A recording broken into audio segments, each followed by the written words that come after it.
Russia Ukraine যুদ্ধের মাত্রা বৃদ্ধি নিয়ে বেশ চিন্তিত ট্রাম্প। রাশিয়া ইউক্রেনে প্রায় ৩ বছর ধরে চলা যুদ্ধে বিভিন্ন অস্ত্রের ব্যবহার নিয়ে যুক্তরাষ্ট্রের নবনির্বাচিত প্রেসিডেন্ট ডোনাল্ড ট্রাম্প বেশ চিন্তিত বলে জানিয়েছেন তার মনোনীত জাতীয় নিরাপত্তা উপদেষ্টা মাইকেল ওয়ালটজ।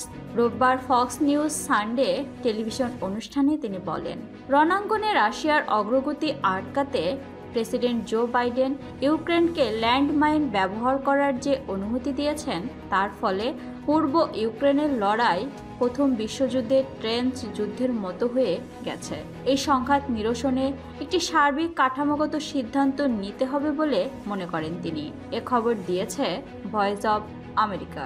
এতে বলা হয়, যুক্তরাষ্ট্রের প্রতিরক্ষা মন্ত্রী লয়েড অস্টিন গত সপ্তাহে বলেন যে যুক্তরাষ্ট্র ইউক্রেনের জন্য অ্যান্টি-পার্সোনেল মাইন পাঠাচ্ছে, কারণ যুদ্ধের প্রধান রণাঙ্গন পূর্ব ইউক্রেনে লড়াইয়ের ধরন পাল্টে গেছে।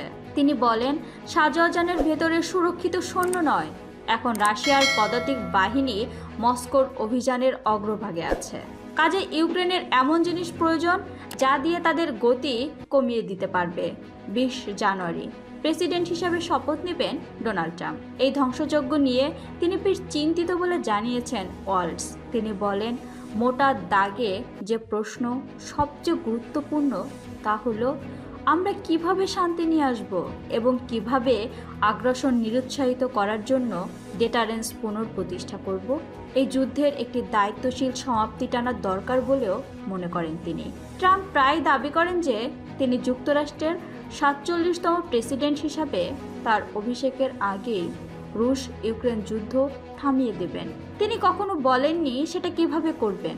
গত সেপ্টেম্বরে নির্বাচনী প্রচারণার সময় এক টেলিভিশন বিতর্কে তিনি বলতে অস্বীকার করেন যে তিনি ইউক্রেনকে যুদ্ধের জয়ী দেখতে চান।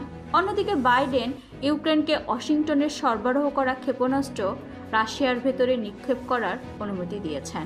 এই ক্ষেপণাস্ত্র ৩০০ কিলোমিটার দূরের লক্ষ্যবস্তুতে আঘাত হানতে সক্ষম। উত্তর কোরিয়া মস্কোর বাহিনীর পাশাপাশি যুদ্ধ করার জন্য ১০,০০০ সৈন্য পাঠানোর জবাব হিসাবে এই অনুমতি দেওয়া হয়েছে।